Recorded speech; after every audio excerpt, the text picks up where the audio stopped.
Shalom. I want to start off by giving all praises to Yahweh, Bahashem, Yahushai, Bahashem, and Pakadash, giving double honor to the Prophet of the great millstone, peace and blessings to brothers pushing this truth and sincerity, and abide Babul. All right, so brother Apostle Dash comes to you again with another lesson. All right, this time I'm talking about the flesh being weak, right? You know, because we all know this flesh is weak. And if you don't know this flesh is weak, you don't know yourself.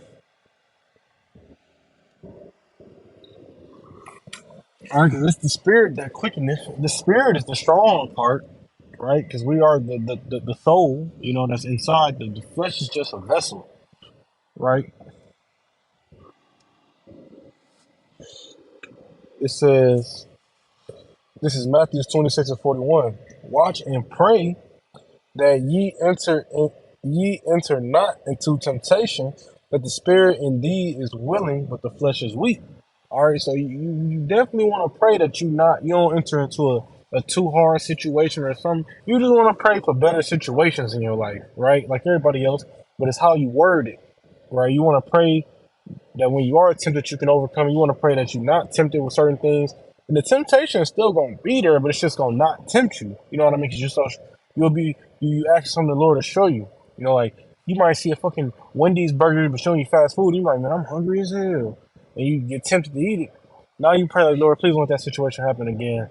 You see that same Wendy's burger for the fucking free 99 the next day. You like, is a sandwich free now? And you look at it, like, oh, that shit gross. Keep on driving, you know. Maybe something like that. You won't even be tempted no more.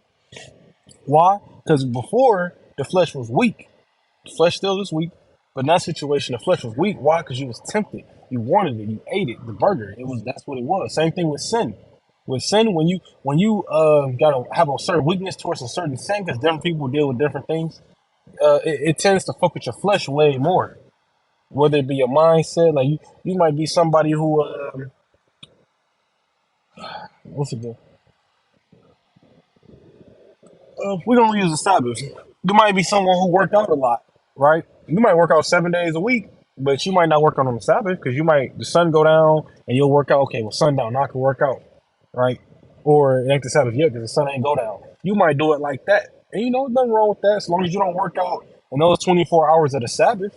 You know what I mean? From sundown to sundown, right? If the Sabbath start at 6 p.m., you work out at 4 or 5.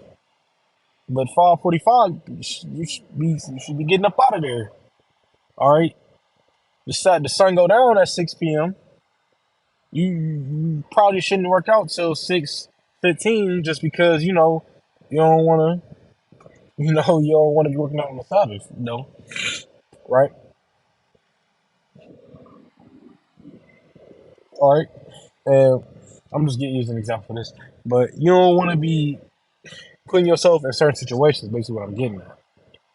You someone who work out every day or 6 days a week, technically, because we don't work out on the Sabbath. You probably gonna want to do something different with your time. You probably don't even want to drive past the jokes. It's gonna tempt you, right? That's just what I mean by escaping the flesh being weak. You just have certain things that you'll be more inclined to do, but you'll know they're off. This is Mark 14:38. Watch ye and pray, lest ye enter into temptation. The spirit truly is ready, but the flesh is weak. See, the spirit, that's what tell you, like, that's when you be like, man, I don't really want to do that. And sometimes you give in to the flesh is weak, that's where the sin come in. But the spirit always on you like, man, I ain't with that shit. Or you even feel it after you saying like, man, that shit was wrong.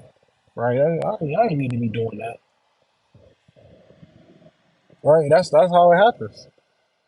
Flesh is weak, the spirit is willing. This is Luke 22:40.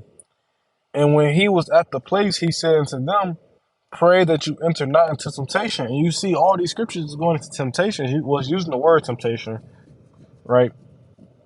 And the reason why you want to pray that you don't even be put in certain situations. Like nobody wants to go to jail, even though we know the scriptures that some may be in there for a few days, or 7 days, I believe is what it said, which is just a number of completion. You even have those who, I mean, like it's just certain things nobody wants to go broke. Nobody wants to go in the negatives poor. Nobody wants to. It's just certain things nobody want to do. Right? That's just how it is.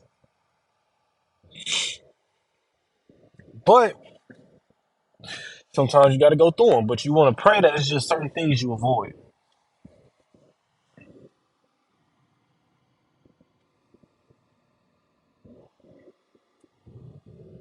This is Luke 22:46. And he was at Salaki. It's Luke 22:46. And said unto them, why sleep ye? Rise and pray, lest ye enter into temptation. And that's why scriptures say, pray without ceasing. Because the more you praying, it's the more you asking. Scriptures say, give the Lord no rest. Meaning, just constantly bugging them and asking, like, we need help, we need help, we need help, we need help, we need help. Basically.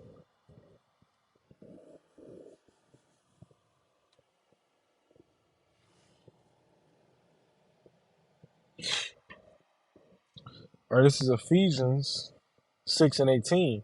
Praying always with all prayer and supplication in the Spirit, and watching thereunto with all perseverance and supplications for all saints. See, but it said praying always with all prayer. Just constantly praying, because when you praying, you asking the Lord to deliver you from certain things or to keep you away from certain things or to help you get out of certain things, right? That's typically what we pray for. Lord, help me with this. Help me get out of this. Help me get into this. Help me stay away from this. Those are basically your three big prayers, right?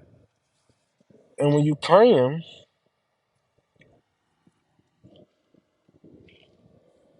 you're committing one of, if not the strongest spiritual act, which is asking the Lord and acknowledging you need help and you can't do it on your own, right?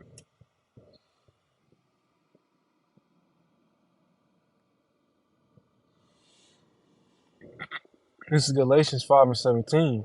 For the flesh lusteth against the spirit, and the spirit against the flesh, and they are contrary the one to the other, so that ye cannot do things that ye would. Right? So the flesh and the spirit, they constantly in battle, constantly, 24/7, tug of war, just pulling and pulling and pulling. And sometimes this side lean over there, and this side just lean over there, right? Because we in the flesh. But the whole part is the battle. Because even right now, I'm fucking yawning and shit. I wasn't even tired. I still don't feel tired. I'm just yawning. It's the flesh. Like, you know, but I want to do this video. It's a good example. Literally right now, like, I'm not tired, but I got in this car to do my video, and all of a sudden, eyes get droopy, fucking get all warm and cozy. Want to like, nah, fuck all that, bro. I came here to do a video. Like, I'm not fucking with the flesh right now. I'm with the spirit. I'm trying to be in the spirit, literally.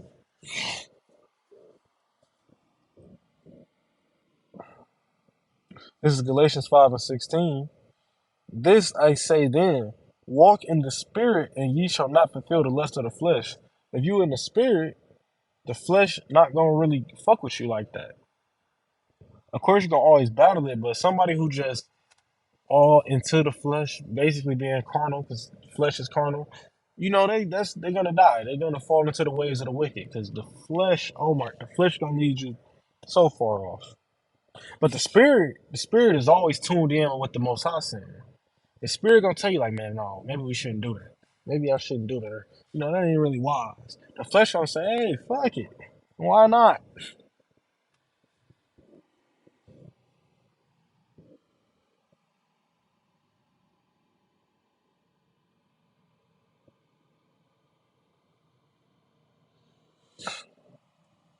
I hope that was edifying. Gotta end it because it's a break over, but I'm gonna give all praises to Yahweh, Bahasham, Yahweh Shai, Bahasham, Makakadash. Give it up honest apostle, others a great millstone, peace and blessings to much pushing his truth and sincerity in a Bible bowl.